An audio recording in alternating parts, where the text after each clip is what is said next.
అందరికీ నమస్కారం. నేను మీ ఆయుర్వేద డాక్టర్ చిట్టిపుట్ల మధుసూదన శర్మని. మనం ఈ వీడియోలో మైదా పిండితో జరిగే నష్టాలు అనేటువంటి అంశాన్ని గురించి తెలుసుకోబోతున్నాం. ఆధునిక నాగరికత పుణ్యం అని చెప్పేసి మన ఇళ్లలో, వసతి గృహాల్లో, హోటల్స్లో, డాబాల్స్లో వివిధ రకాలైనటువంటి ఆహార పదార్థాల వంటకాల తయారీలో మైదా పిండిని విచ్చలవిడిగా విపరీతంగా వాడేటువంటి పరిస్థితి ఏర్పడుతుంది. చపాతీలు, పరోటా ఇలాంటి ప్రతి వాటిలో కూడా మైదా పిండి వాడేటువంటి పరిస్థితి ఏర్పడుతుంది. పుల్కాలు, అదేవిధంగా బటర్ నాని, పావు బజ్జీ ఇలాంటి వాటిల్లో కూడా మనం మైదా పిండిని వాడుతున్నాం.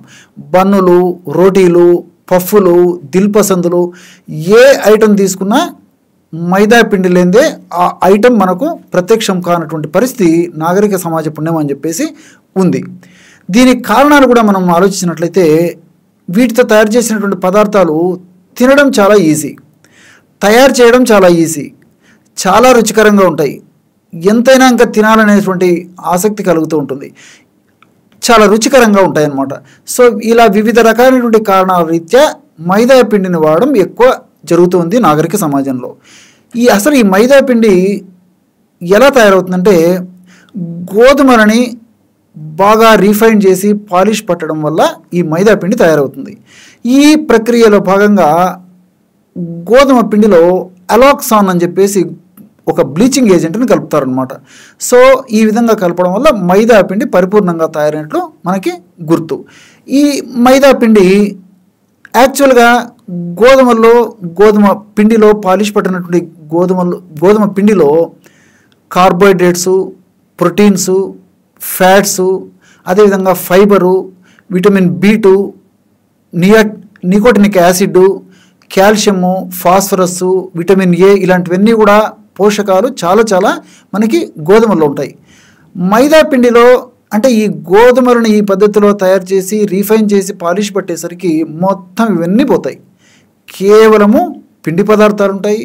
అదేవిధంగా గ్లూటెన్ అనేటువంటి బంక లాంటి పదార్థం ఉంటుంది. ఈ రెండు పదార్థాలు తప్ప ఇంచుమించు అన్నీ కనుమరుగైపోతాయి. మరి ఇలాంటి మైదా పిండితో చేసినటువంటి ఆహార పదార్థాలను మనం తీసుకోవడం వల్ల అనేక రకాలైనటువంటి ఆరోగ్య సమస్యలు కలుగుతున్నాయి. ఉదాహరణకి ఈ యొక్క మైదా పిండిలో పిండి పదార్థం కంప్లీట్గా ఉంటుందని అనుకున్నాం కదా. ఈ పిండి పదార్థం తీసుకోవడం వల్ల వెంటనే జీర్ణం కావడము, వెంటనే షుగర్ కింద మారడము, అటువంటి షుగర్ కూడా త్వరగా కొవ్వు కింద మారడం జరుగుతూ ఉంటుంది.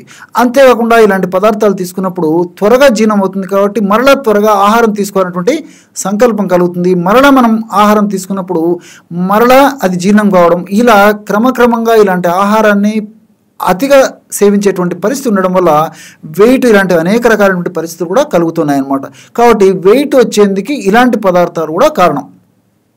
అట్లే ఇందులో గ్లూటెన్ అనేటువంటి పదార్థం ఉంటుంది. ఈ గ్లూటెన్ అనేటువంటి యొక్క పదార్థం యొక్క గుణం ఏంటంటే ప్రేవుల్లో ఒక కోటింగ్ లాగా ఏర్పడుతుంది. సో ఈ విధంగా ఉండడం వల్ల ఏమంటే జీర్ణశక్తి మందగించిపోతుంది. దీనివల్ల ఈ క్రొవ్వు, అదేవిధంగా ఈ LDL కొలెస్ట్రాల్ ఇలాంటి చెడు కొలెస్ట్రాల్ కూడా పెరిగేటువంటి పరిస్థితి ఏర్పడుతుంది. అంతేకాకుండా ఇందులో ఫైబర్ ఉండదన్నమాట. అంటే పీచు పదార్థం బొత్తిగా ఉండకపోవడం చేత మలబద్ధక సమస్య మొదలవుతుంది. కాబట్టి మైదా పిండితో ఎక్కువగా తయారు చేసుకునే పదార్థాలు ఎక్కువగా తీసుకోవడం వల్ల ప్రేవుల్లో చరణం లేకపోవడం చేత మలబద్ధక సమస్య కలుగుతుంది. అంతేకాకుండా తీసుకున్నటువంటి ఆహార పదార్థాలు త్వరగా జీర్ణం అవ్వడంతో పాటు ఆహార పదార్థాలు ఉన్నటువంటి కొవ్వు కూడా త్వరగా జీర్ణమయ్యేసి త్వరగా రక్తంలో కలిసేసి త్వరగా ఆ యొక్క చెడు కొవ్వుగా మారేటువంటి అవకాశం ఉంటుంటుంది. కాబట్టి అది కూడా వివిధ రకాలైనటువంటి రుగ్మతలకు కారణమయ్యేటువంటి పరిస్థితి ఏర్పడుతుంది. చూసారు కదా, కేవలము కార్బోహైడ్రేట్స్, గ్లూటెన్ ఉన్నటువంటి ఈ మైదా పిండిని మనం ఇన్ని రూపాలుగా వాడుకోవడం వల్ల ఎన్ని అనర్థాలు జరుగుతున్నాయో మరొక వీడియోలో మరొక అంశంతో మళ్ళీ కలుద్దాం. అంతవరకు నమస్కారం. మీ చిట్టిపొట్ల.